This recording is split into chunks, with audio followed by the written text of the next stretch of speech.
si alguna vez salimos como ciudad, volvamos a salir. Si alguna vez nos fortalecimos como país, volvamos a fortalecernos. Un fuerte olor a azufre, 2, 14 y 5 de la tarde, por supuesto. La increíble fuerza de un fenómeno natural que retuerce el hierro y deja hecho chatarra, tractores, camiones, casas y esperanzas e ilusiones.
Nací en Fibeslille.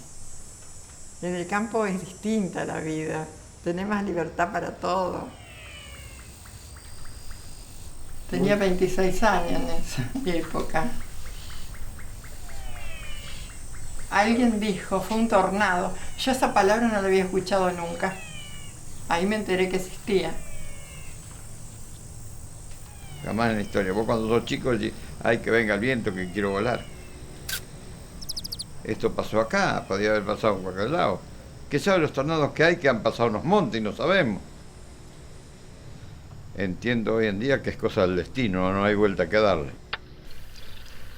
Tenía 17 años antes de aquel suceso y estaba por comenzar el 5º año de secundario de ese entonces. Yo toda mi vida, de los 6 años más o menos, siempre estuve con la música, el piano. Que estudiaba, iba a la escuela, hice primario, secundario y también tenía alumnos.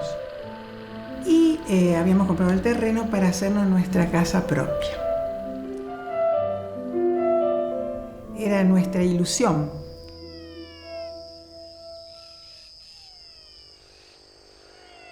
Calculamos que en ese momento la presión, que por lo común era de 740, 750, 760, debe haber bajado fácilmente a 720, 710. Y además un comportamiento un poco extraño de la temperatura, porque subía unos grados y volvía a bajar. No se podía respirar. Era una tonalidad, el cielo, que va a venir una tormenta muy fuerte, esto no es normal. El ruido cuando uno está en el ojo del tornado, eso sí no se puede explicar con palabras.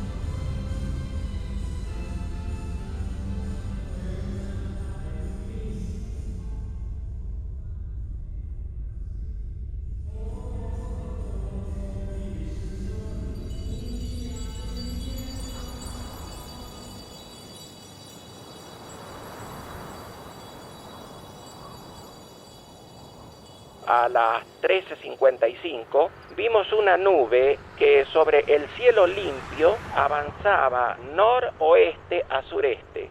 Entonces otra nube venía del sur de color rosado, clasificado en octavos, 1/8 de cielo cubierto de nube.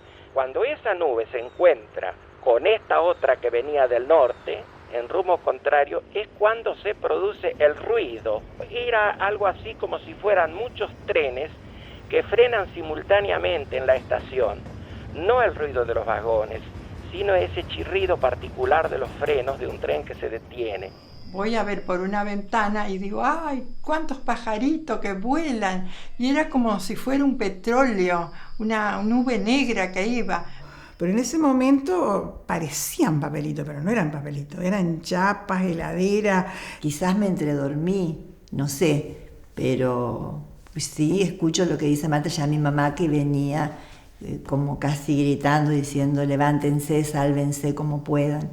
Me paro al lado del ropero, una de las puertas del ropero, la más cercana a la mía, sale disparada hacia adelante, pero con mucha fuerza, pero como que si una mano invisible lo hubiese arrancado. Fue tan rápido que no alcanza el cerebro a explicar lo que te está pasando.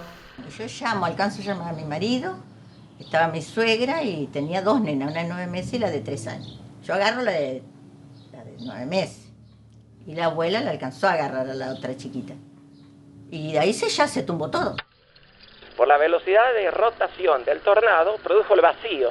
De ahí que se justifique que un camión se levantara, que un tractor se levantara, que un mosaico se despegara del suelo. Ya el techo se había cortado, ya había desaparecido.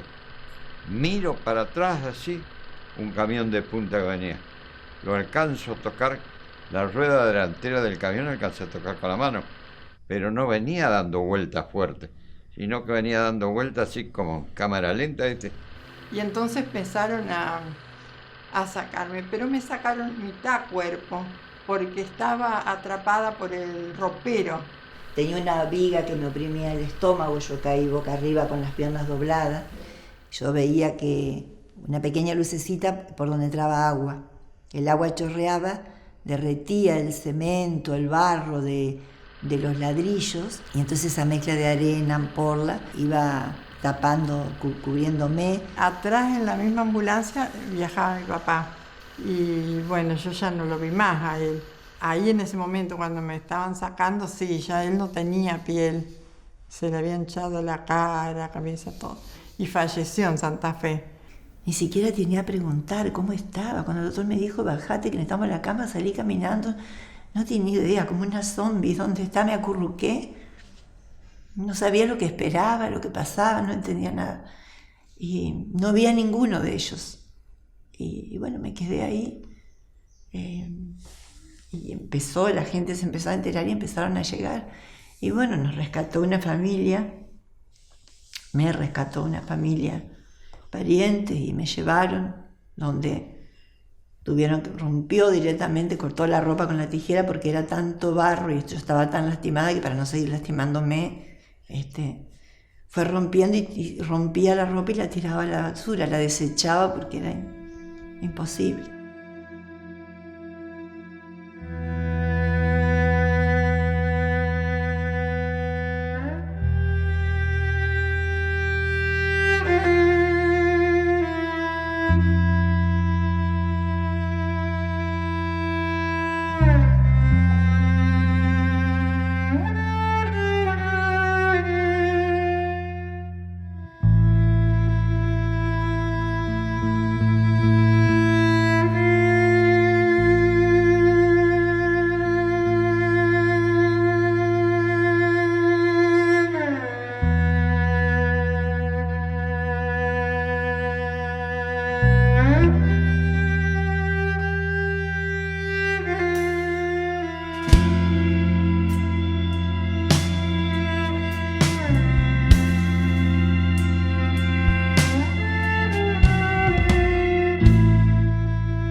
Lo primero que intentó él, tomar el teléfono para llamar a la casa de sus padres. No contestaba a nadie, entonces nada, toma el rastrojero y toma la calle, el Boulevard sería, y ahí ya tuvo que empezar a socorrer gente, hasta que llegó a la casa y ahí no encontró. nada, absolutamente nada. La manzana dentro de la que estaba ubicada mi casa y a continuación la familia Chazarreta, verdaderamente no aparece absolutamente ninguna pared siquiera en pie, o sea que hablamos de una devastación o de una destrucción, casi de un ensañamiento en esta manzana de este fenómeno meteorológico. Y ella es Mónica Lilian Chazarreta. Hoy tendría 45 años de vida si el tornado no hubiese acabado con la suya. Y la tenía en los brazos mi suegra. Y ella se salvó. Y la nena no, quedó como asfixiada. De aquel tiempo, vos sabés que ella bailaba la comparsa, hablaba en inglés, era súper, era para Dios. Sí. Hoy tendría 45 años, yo pienso cómo sería. Tengo la otra de 43 años y digo, quizá que chico hubiera tenido, nieto de ella. Sí, eso sí. Siempre pienso.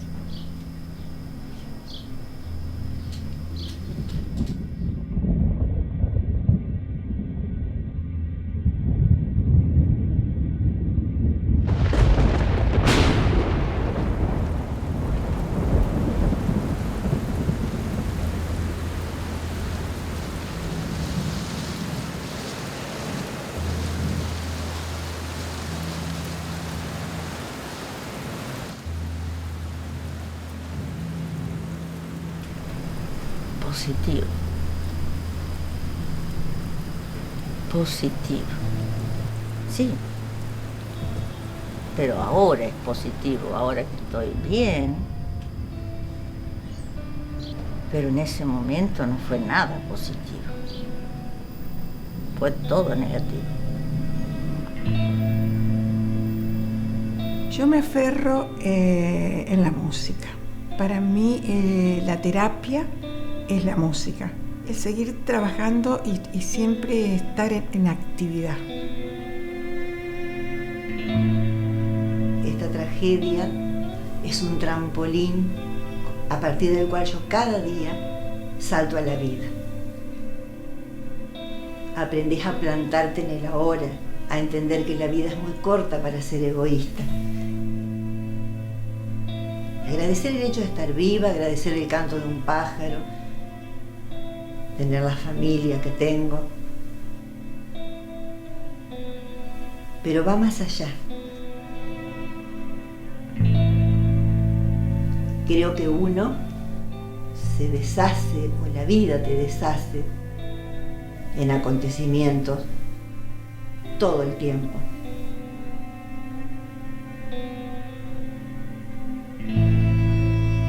Pero creo que también la misma vida te enseña a volver a armarte, a recomponerte y a seguir.